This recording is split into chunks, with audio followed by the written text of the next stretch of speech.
Hey, it's that time of year again. MIIC Mastery is now open for applications. Head on over to momisincontrol.com. Check it out, fill out the application, and we'll let you know the next steps. This year we have 2 tiers of the program, Mastery and Soul Elite. Both, as always, are created off the 4 MIIC pillars to help you redesign the life that your soul is craving. The conscious parenting, energetic time management, emotional intelligence, and creating more ease and flow in your life. And if your gut is screaming out at you to apply, now is the time, because Mastery and Soul Elite don't actually start until September, which means any time from now until then is bonus time. Bonus time that is added to your contract. So you can get one-on-one access with me, a jumpstart on the modules, and get yourself into the community. That said, when September comes, you're not going to be scrambling. You're going to be ready to go because you've prepared and magic is already happening. So how do you get started? Head on over to momisincontrol.com for more information. Also, wanted to give you a little heads up that, as you know, I've been busting my booty to create free content, free weekly content for you guys over the last few years, and I've barely had any sponsors. That said, in the next few weeks, you're going to hear me talk more about the Mastery and Soul Elite programs, and I'm also going to be sharing some of my client testimonials with you. And if this is something that doesn't interest you, that's totally okay. Just skip forward a few minutes at the beginning of each podcast, and just know I appreciate you. All right, let's dive in.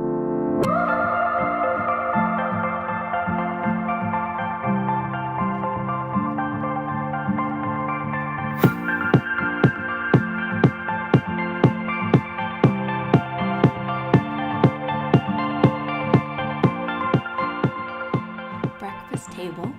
Conversation. S with an S. Z. With an S. Conversations. Yeah.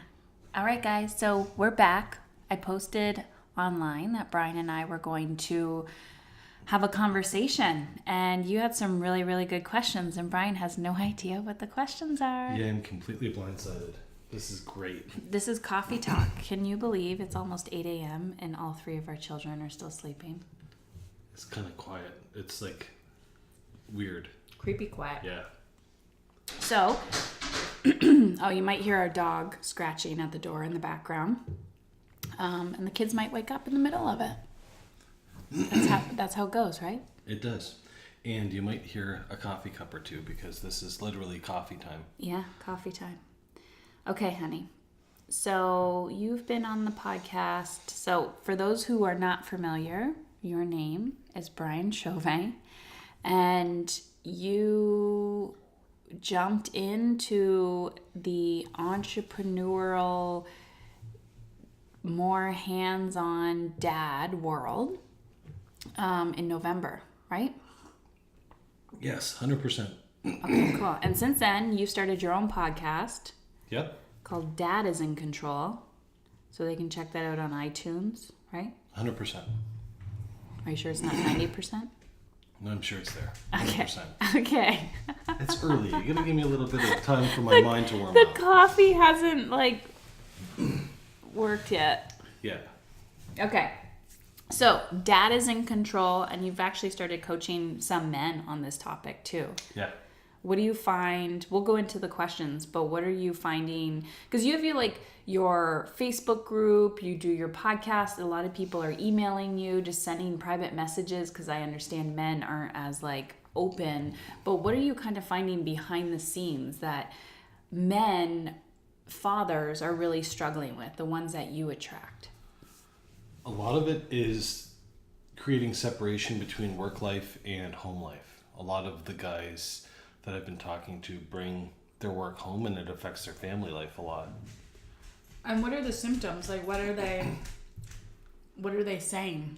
A lot of the guys are typically your typical workaholics. They work a lot.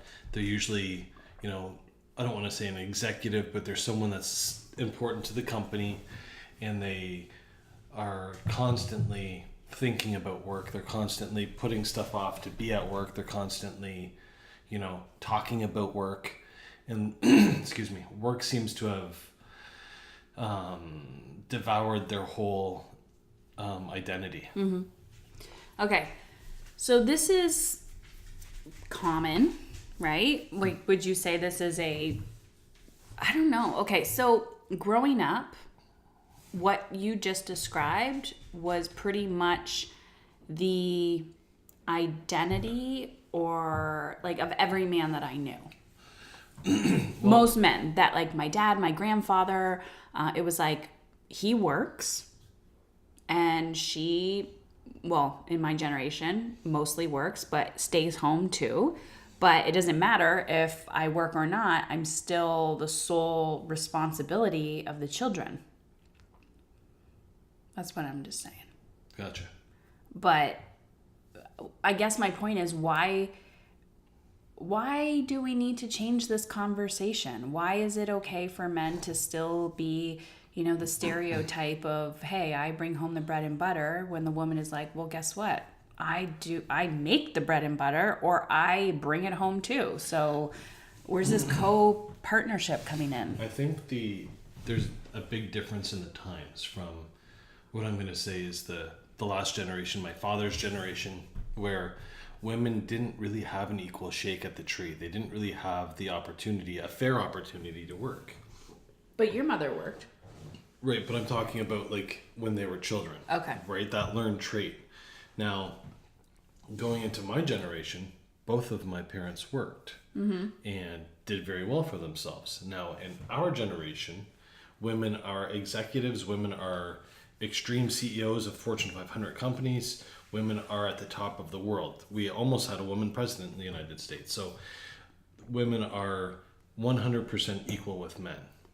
Now, the challenge is guys have to get used to this. Guys need to open their mind because it's not what we really learned. We learned that the women are child givers or child caretakers and housekeepers, quote unquote housekeepers. I want to punch you in the face right now. But in our household, that's not true. Is it? No. Well. Bryan is the housekeeper. Yeah. So. And if you could have babies, I probably would have made you do that too. The challenge is changing the mindsets, shifting the mindsets, because if you can pass off 50% of your perceived workload to your partner and make your life easier for both of you, why wouldn't you? Okay. So you are, I don't know if it's personality type, but your parents, I've known them as grandparents, right? They seem to co-partner, co-grandparent, right? Where your dad will do the same things as your mom. Maybe not 100%, but he's very capable of taking care of them. And I think most men are. It's just as women, we take that discomfort away from a lot of men. And this is, I'm skating around this story, but go ahead. You just tapped on something. So you said women take that discomfort away from men. A lot of the times I think what happens is the wife sees the man's uncomfortable and doesn't push him into the deep end, right? When we first got together, you pushed me into the deep end early. How did I do that? I'm going to be going away to, where the hell was it? Guatemala for 2 weeks. So yeah, if you could help out with my son, that would be great. So let me backtrack a little bit. So I was 18 when I had Logan. We met when Logan was a year and a half old. So I was like 20-ish, close to 20. And you were sticking around. And I was like anti-men, right? Oh yeah. Yeah, I had that wall built up. And it was not going anywhere. And I was like, you know what? If this guy is going to be here, then let's just see how he shows up when I'm not around. Right? Yeah. So yeah, I went away, and that was like a little soul-searching adventure. And I didn't invite you. This was a solo trip, right? I was actually going with somebody through school because I was at the university at the time. And yeah, I was like, I already felt like a bag of shit because as a mother, you're not supposed to leave your child ever. Say that with air quotes. But my soul was just telling me that I needed this because I never got to experience that. Yeah. And what did I say to you? I was like, hey, I'm going to be gone if you want to like hang out with my kid while I'm gone. It was something like that, yeah. Yeah. I can't remember the exact words. It was so long ago, but... And did you? I did, yeah. I think you babysat him for... a couple of times, and I brought him to a family event. Yeah. Mm-hmm. Yeah, that must have looked really good. Brian's new girlfriend has a kid. She ran off to Guatemala for 2 weeks, and he's taken her kid to an event. Yeah. Yeah. But at this time, you and Logan... I mean, it's not like we met a week before. We were dating for a few months, and you already kind of gotten attached to him. Yeah. Awesome. Okay. So, lesson number 1. Throw your husband in the deep end. Throw your partner in the deep end. Yeah. I think that... What does that mean? So let's bring it to... Here I am cutting you off. I think that women see guys struggle, whether it's changing a diaper, whether it's this, and a lot of them get frustrated and they want to control the situation, and the guy says, fine, if you're going to do this, and passes it off. Well, that's when you guys have to kind of lighten up and watch us struggle and just let us do it our way. And whether that's changing diapers, cleaning the house, or whatever it is, the communication needs to be there. So let you struggle more. I think so. Okay. So throw your husband in the deep end, let him struggle, let him figure it out. He will survive. We're fixers, right? This is what we do. We fix things. And we don't want to be told how to fix things. We want to do it our way. And if we can't do it our way, we want to figure it out. Read the instructions, if you will. Most men don't read instructions, but you do. After they've struggled with it long enough, they'll read the instructions when you're not looking. Okay. So, my next question for you is, okay, I throw you in the deep end, you're struggling, and as a man, and I'm stereotyping again, you have not been taught how to manage or control your emotions. True. So depending on how you cope, you can lash out in anger, you could be whatever, I don't know, you could be reserved, you could run away, I have no idea. So then, how do I handle, because these are kind of similar questions. Actually, I'll read one of the questions. Da-da-da-dum. Oh my God. I don't know. That's all the questions? Yeah. I don't know where the question went. But how do you help a man if you don't understand your emotions, how the heck am I supposed to be okay with your discomfort when I'm just like, I'll just fucking do it myself? Most men don't know themselves. Like you just said, most men haven't taken the time to really understand who they are, what they are, and started to figure out them. Because what happens is we're so enthralled in our jobs and our careers. We're so tied up into this through the first 20 years of our professional life that we forget about, hey, I should matter, I should have a priority, and we lose touch with ourselves, and that's what happens. So I think women do that too, and we use children as scapegoats for that, or society. So I don't think it's this, oh, women hold up the world. I think both men and women hold up the world. They just hold it very differently. I agree with that. Okay. Have you ever felt threatened by me? All the time. I didn't think you were going to say that. No, they... Awesome. Oliver. We love Oliver. Oh, Ollie. Chill. Feeling threatened by you. So, yeah. I lost my train of thought. Why? Because the dog started barking? Yeah. He's going to start barking again here in a second. Have you ever felt threatened? I have felt threatened by you. I do feel threatened by you sometimes. And especially when you first got moving in your journey and you first started doing this and you first started saying, hey, it's okay for you to do this. And you started asking me all these growth questions. And the one question that you asked me was like, what are you passionate about? And you've asked me that a few times and I couldn't answer it. I have no idea.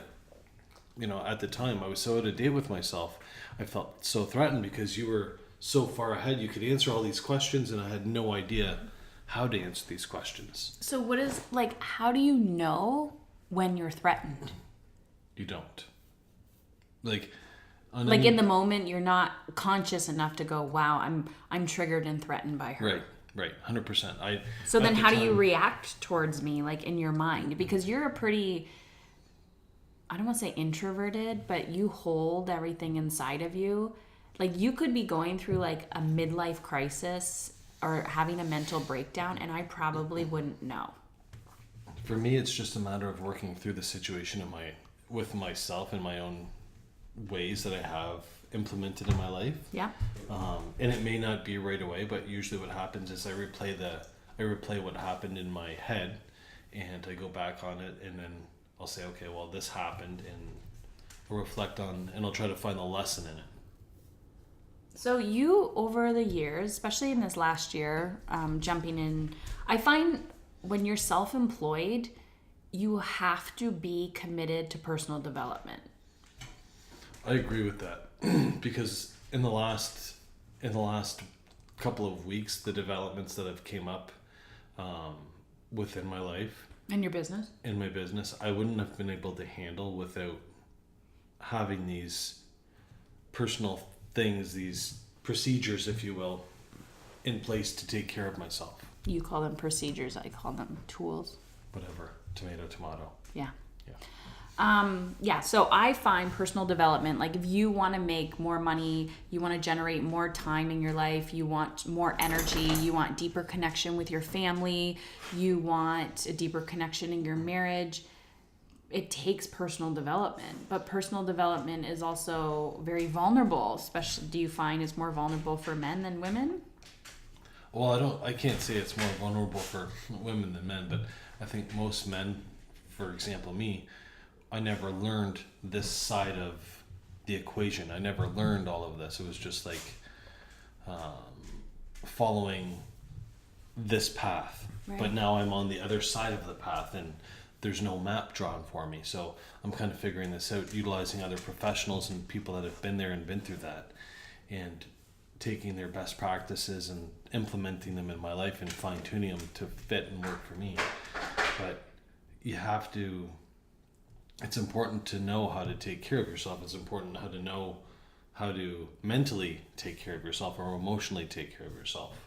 Because if you don't do that, your marriage will suffer, your business will suffer, your personal, everything health within you will suffer, yes. Okay, so let's talk about men and ego, because there's a lot of men who are like, I'm fine, I'm smarter than that, I'm okay, I don't need to do this work. And their partners, if they're in a male-female partnership, are struggling. And when they just can't get through to them. What do you say to that listener who's like, my partner is not on board with any of this stuff, and I truly feel like we're drifting away, and I want to grow, and he is supportive, but he just refuses to understand me anymore. And the more that I grow and work on myself, the more distant I feel.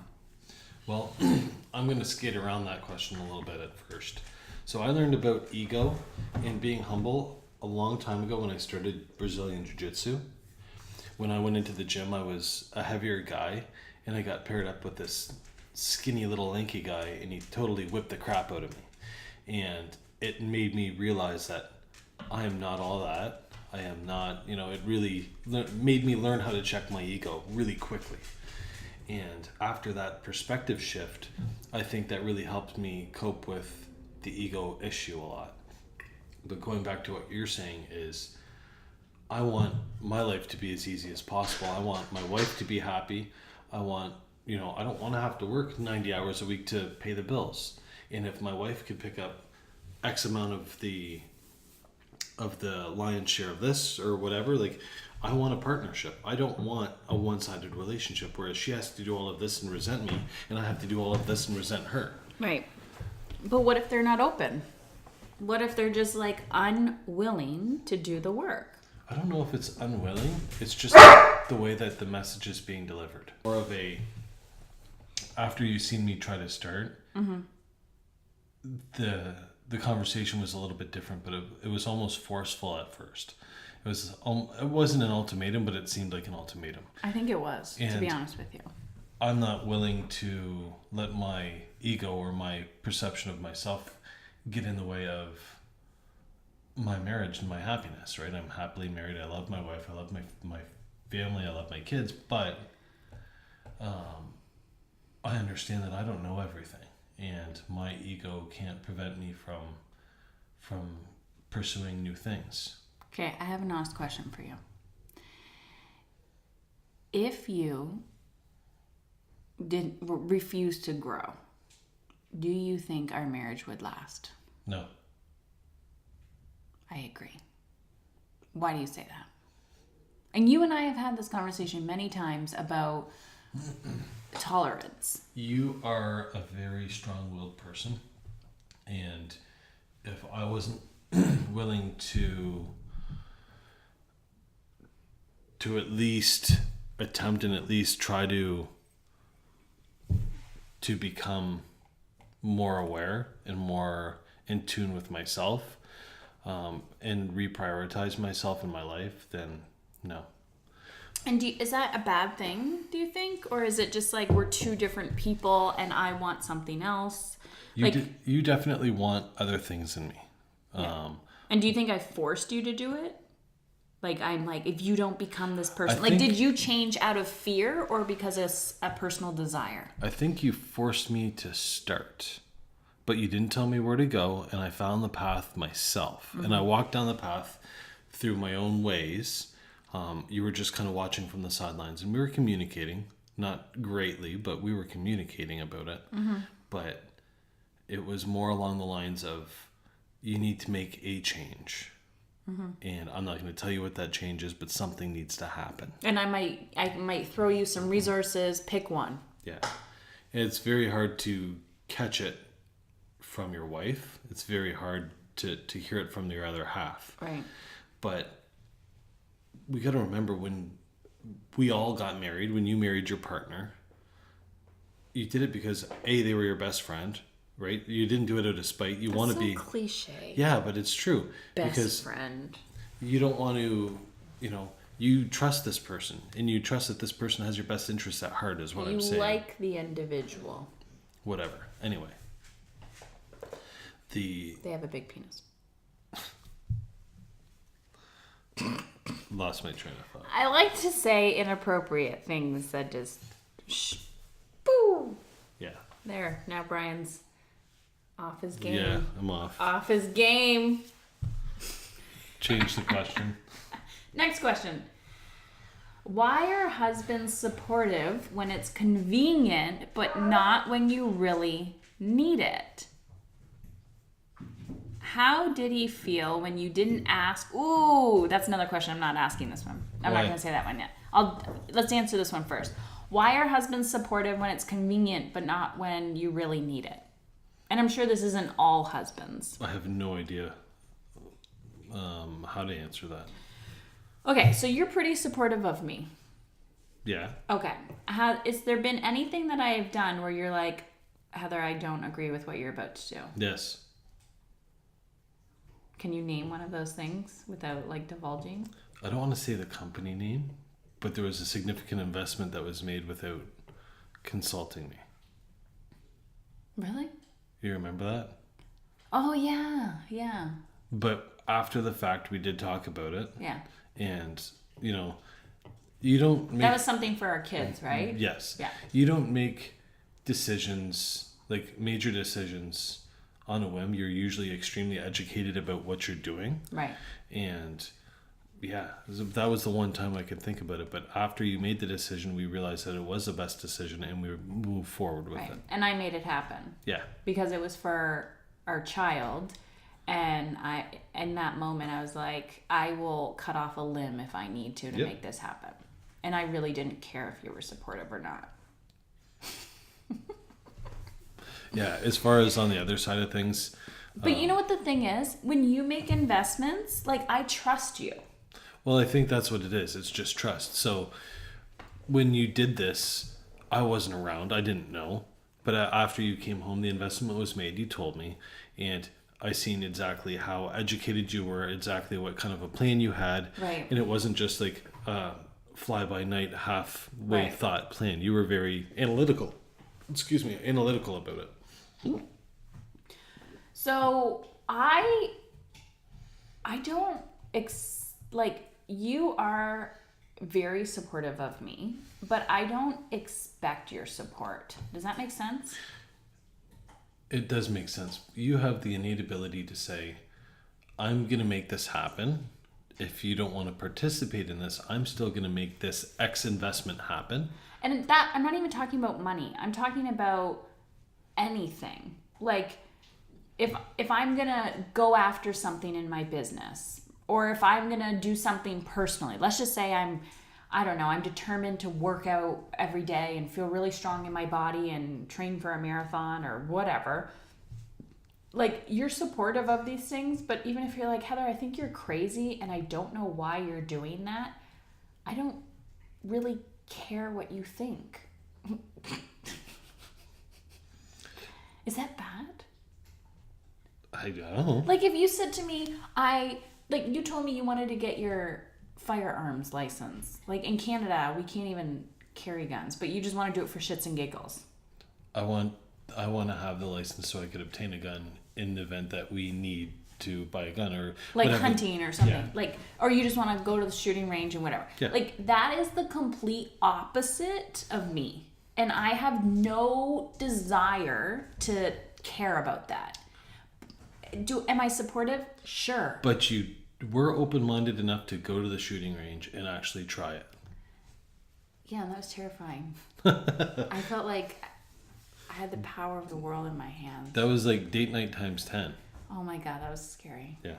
Anyways, so I just think, I don't know, I see so many women with their partners do whatever the fuck they want to do. And then when they're like, hey, can I do this? And if their partner isn't supportive, they say no. I don't know if it's a trust thing. I don't really understand why someone wouldn't want, like, for example, if you're running a marathon, who wouldn't want a wife with a smoking butt? Okay, I didn't get a smoking butt. No, but I'm just saying, from running like, a marathon. Like, for physically training and feel better about themselves. Who wouldn't want someone that feels happier in their life? I don't know, because there's some weirdos out there. Right, but Control freaks. Narcissistic people. My method of thinking is when you're happy, everything around you becomes happier. Life becomes easier, and vice versa with me. Right. Okay. Let's talk about support, but I want to talk about permission first. So a lot of the women, so they know this because they've been hearing this at the beginning of the podcast, that my program, Mom is in Control, Mastery, and Soul Elite are now open for application. This is a big investment for women, right? It's a big investment for anyone. Yeah.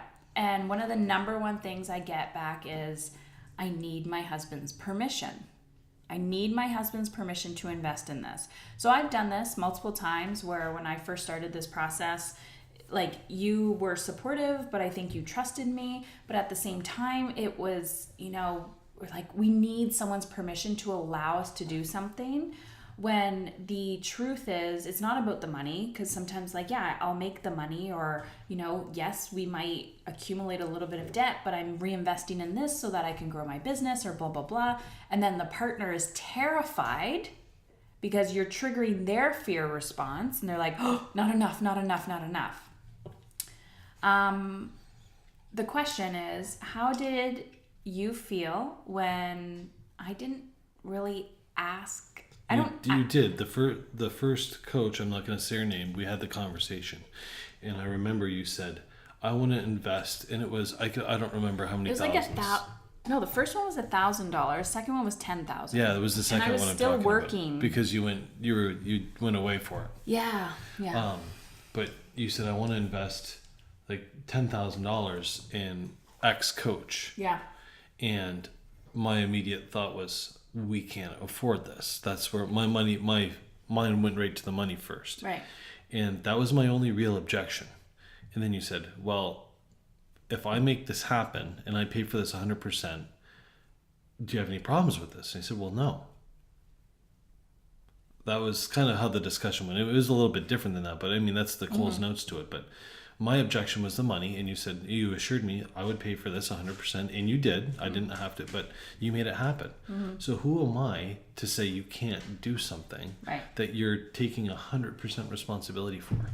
Yeah, and I think I get that question a lot from women is, I get it. I always say, great, talk to your husband about it, talk to your partner about it. And, it's great to make those, let people know what you're doing. But he said no. He said no because why? Did you deliver all of the facts? Did you deliver all of the features and benefits of, right? A lot of the times people say no because they don't have enough information. They don't have enough. And then why is perspective. it that men won't get on the phone with me and talk to me? Like a lot of the husbands where I'm like, great, let them talk to me. And then they're like terrified. A lot of men are afraid to talk to powerful women. Why? A lot of men, because in their world, they're it. They're the judge, jury, and executioner. They're the king. They're the power. So they don't want to relinquish that position of the hierarchy. Okay. So the importance of self-care. This is a big question too that comes up a lot. Importance of self-care, making it work for both of you, and best of all, how to adapt to changing circumstances. So a lot of times the woman or man, I don't know, I mean, both of us will find it difficult to create space for ourselves, right? Like a man or a woman. Yep. So, but I don't like the word self-care. I think it's overused and it's starting to become trendy and it bothers me. Creating space for what you need, right? Like that is essential. So when someone says to me, why am I miserable, depleted, angry, yelling, frustrated? I'm like, when's the last time you created any space for yourself? And they're like, I can't. I have to do this, I have to do that. And I'm like, well, that's your problem. That's your mindset and belief system.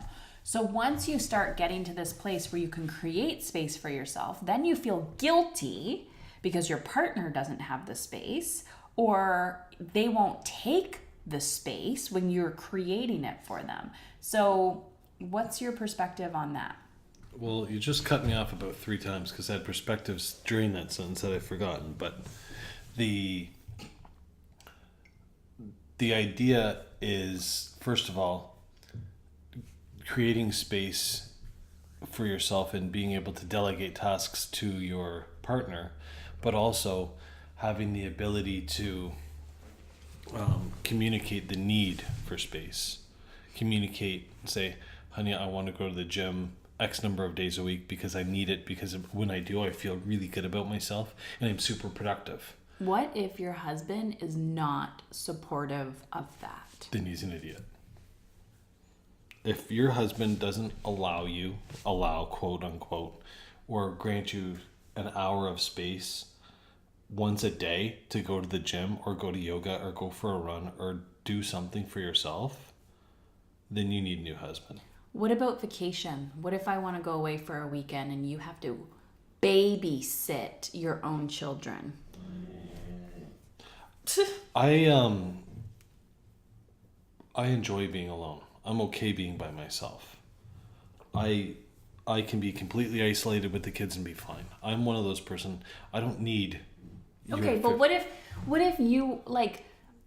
What's your perspective on that though? With other men who are not as hands-on with their own offspring. That boils back to they've never had to be. Wife has always taken up 80% of the slack with the kids, so the man doesn't feel comfortable with his kids. Right. Right? So I got pushed into the deep end of this very early, right? And I was okay with it. I figured it out. I asked for help. If I didn't know how to do things, we tied a shoelace around the diaper to keep it closed, right? Yeah. Like, you know, It was duct tape. we but yeah. whatever it was, we figure things out. Yeah. But as a man, it's very easy for us to say no because we're not comfortable. I'm not comfortable being alone with the kids for a weekend. They're kids. Feed them, bring them to the park, play with them. They'll be fine. Right?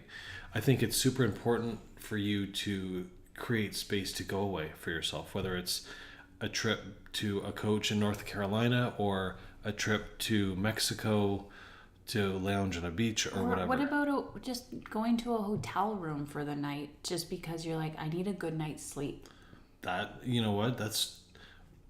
I've never questioned the need. It's always been communicated, and this is why I need it. And the delivery was always there. You're not just saying, I'm going away for a night because, right, honey, I'm feeling burnt out. I have a whole bunch of stuff that I need to get off of my mind. I need to get out of the house. Okay?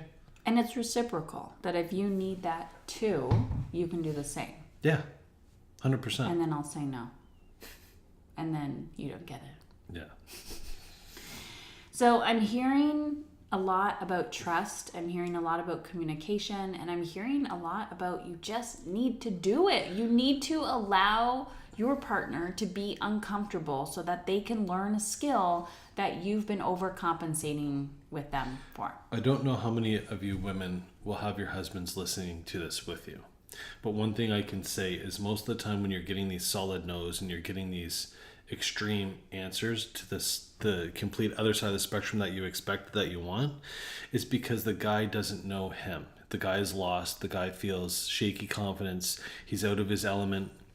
Whether it's in parenting or whether it's in, I don't want you to get a coach because I don't want you to become better than me, right? There's a whole bunch of... Ooh, that's good. There's a whole bunch of... I often hear... inferiority complex. What if you leave me? What if you, like, lack of confidence, they don't want their spouse to grow because if she grows, she might leave him. She might leave him, but I think... Like, as their fear. To coin a phrase, a rising tide raises all ships. So I think that when you started your course, it took me a long time and it took me a little bit of pushing. But once I started down the path, I'm glad I did. I'm glad that I made it, and it's made our relationship better. I think our relationship was me pushing you off the ledge and then going, oh, now's a good time to put on the parachute. Yeah. After I've pushed you off. It's kind of like ready, fire, aim. Oh my God. Okay. So the kids are starting to wake up. So let's see how that goes. How does a man process the change that he sees his partner going through? What are the most common emotions felt during that big leap? Fear, envy. How do you approach the topic so that he can be vulnerable about his feelings? Dang. That's a good question. So a lot of the times when you're going through your process, I don't really notice 100% of it. I don't notice that, hey, Heather picked up this skill. I don't notice that. But what I do notice is a change in your behaviors. I notice that Heather's generally happier. Heather's, working on something, and when she's working on something, she's feeling better about this. I notice the radial effect, that the world's a little bit easier. What was the other part of that question? How do you approach the topic so that he can be vulnerable about his feelings? Being vulnerable is extremely difficult, and I think the communication has to be there from the beginning, from right when you're making the decision. This is what I'm going to get out of it, and just having conversation about that.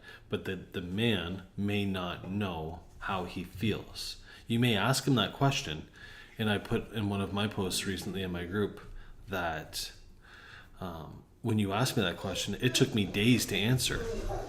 I had no idea what I was passionate about, and it took me days to figure that out. Yeah, and you process, like, it's just, I've discovered with male brain, you process a lot slower. Yeah. So if, like, that's just how the brain is designed. So if I say, yeah, and then I get frustrated. So part of my learning has been to realize that when I talk to anybody in this house, since there's 4 of you men, I need to wait a week for a response.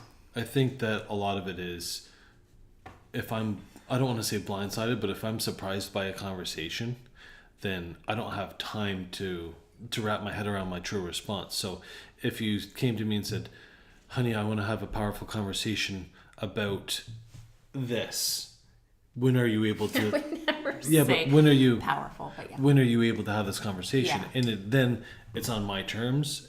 Then I can fully wrap my head around this. Yeah. And I'm not focused on the business that I'm doing right now. I have to be there and I have to be present. No phones. That has to be part of the rules.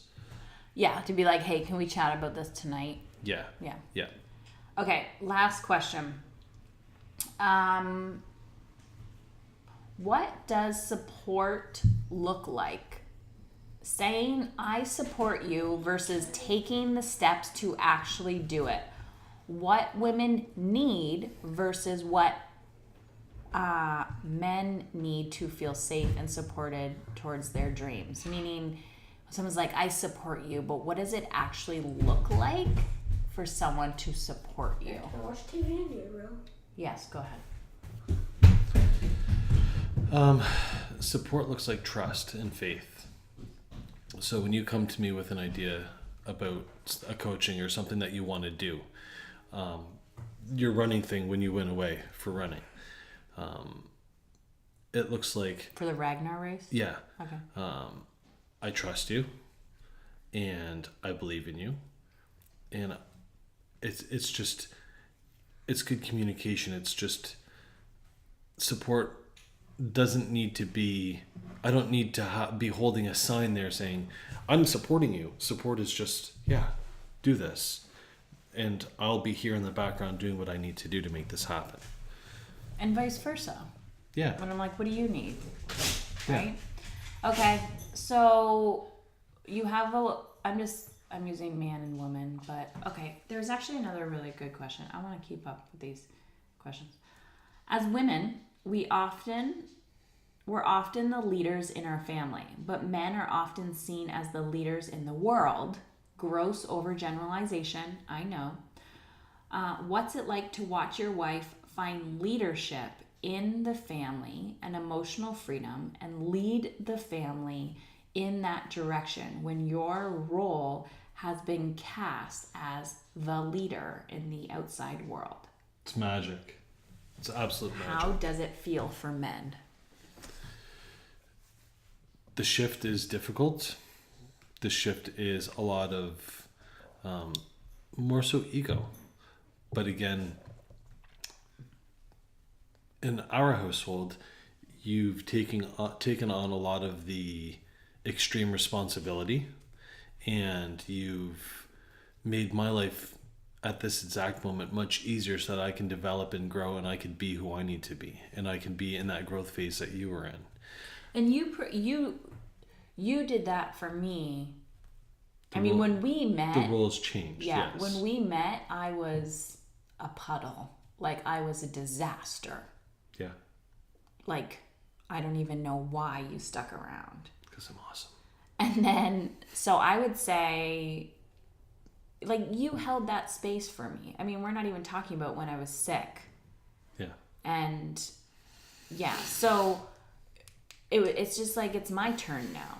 And so you say that it's awesome, but do you feel threatened? I don't feel threatened at all.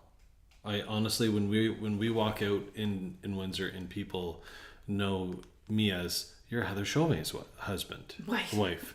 You're Heather Chauvin's husband. Yeah. I love being involved in with a powerful person. Whether you had the household or not, I don't care about the title. I'm not a title person. So I know what I put into our relationship in our household, and I'm okay with that. So to counteract that, I think it just all depends on the internal confidence and knowing of the man, because I think how you feel about that today and how you would have felt about that a year ago or 2 years ago would be different? Well, I am a much different person than I was even a year ago or 2 years ago. But that comes down with doing the work. And I say this to the guys in the group all the time. You have to do the work. You have to understand who you are, what drives you, what makes you tick, and what you want, and get on a path. Whether you work a regular job or whether you're an entrepreneur, you still need to understand what you want. You need self-goals and goals for your marriage. Mm-hmm. And having that certainty and that direction in your life,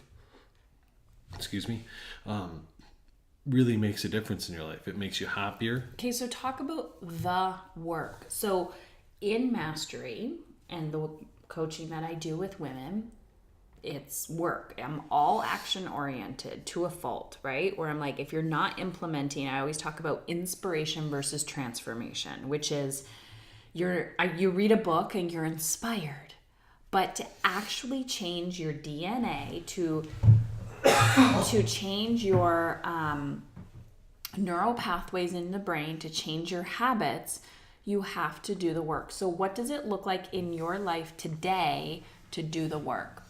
So for me currently, it's creating space to understand what I want and what I need and where I need to go, who I need to become. So I look at my life in quarters and sections that are probably very similar to the ones that you teach. And for each of these sections, I devise plans and strategies. Who do I want to be? Where do I want to go? And I use these to create goals, short-term goals and long-term goals. And I work at these goals every day and I look at it every day. And once a week, I go back and I reflect on the previous week and I move my projections forward to the next week. And having that implemented in my life has changed the way my life has become. Mm-hmm.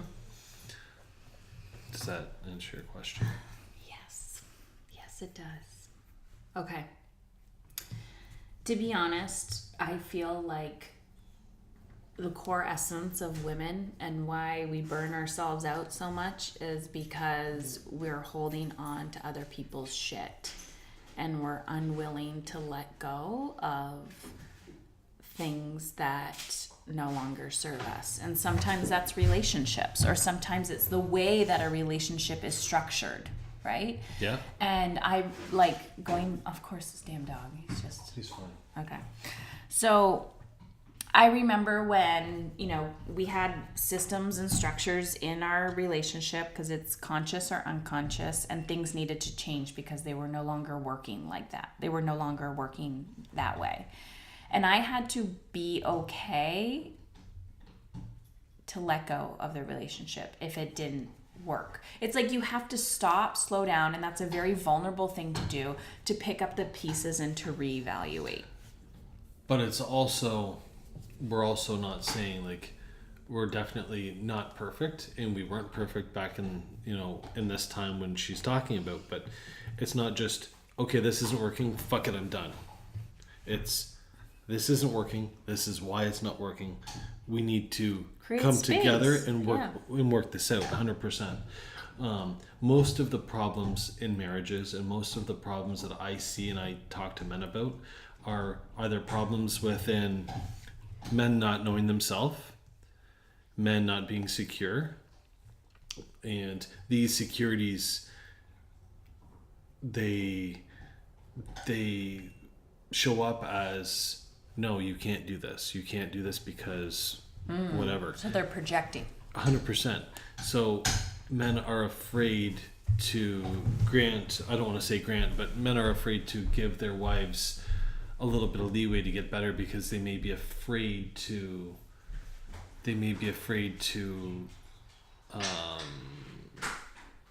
what's the word I'm looking for?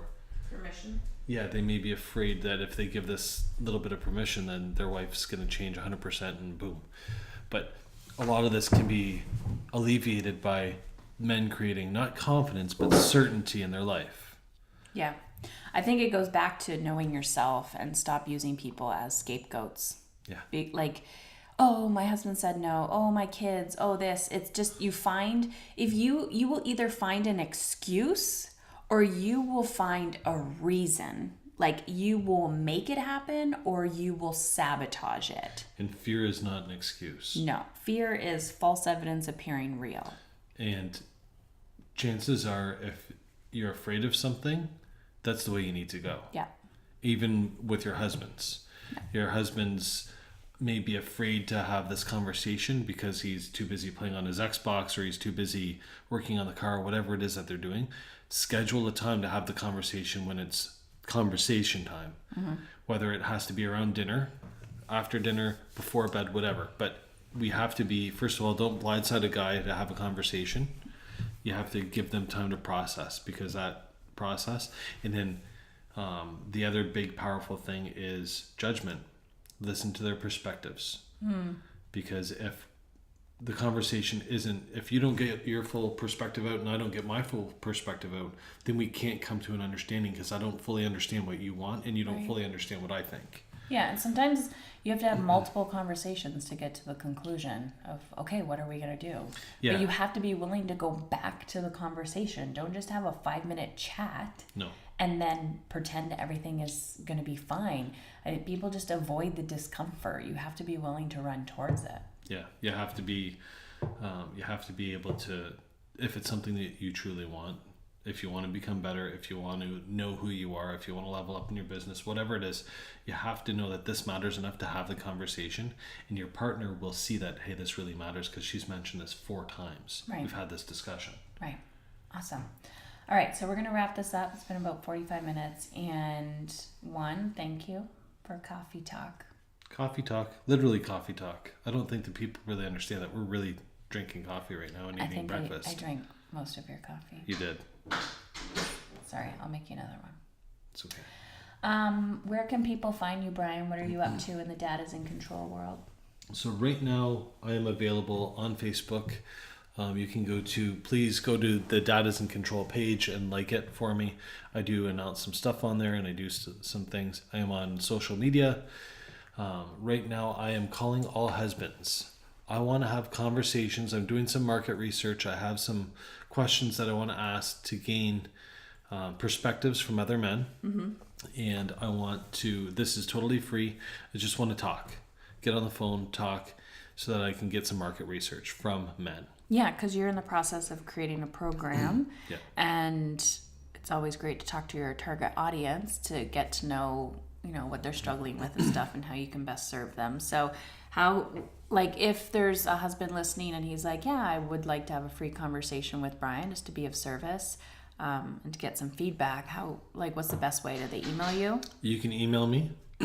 Email address is Bryan, Bryan, the letter R, Chauvin, Chauvin, @gmail.com. Perfect. So I'll put that in the show notes. So BRYANR Yep. Chauvin, CHAUVIN @gmail.com. And just get your husband to email you and just say, hey, I heard you on the podcast and I'm interested in a free chat. But you're not just doing Dad is in Control, you're also into real estate investing. I am actively in the process of doing a residential redevelopment, aka a flip, on a property here in Windsor. And some of the guys in the Dad is in Control group have been following me through the process of that a little bit. I try not to mix the two businesses up, but some guys have always wanted to do it, and Yeah. I'm showing a little bit of videos in the group about that. But the other way you can get in touch with me is just go to dadisincontrol.com and join the free Facebook group, because I'm always in there. And all the links are there. Yep. Perfecto. Thank you, thank you, thank you. Thanks.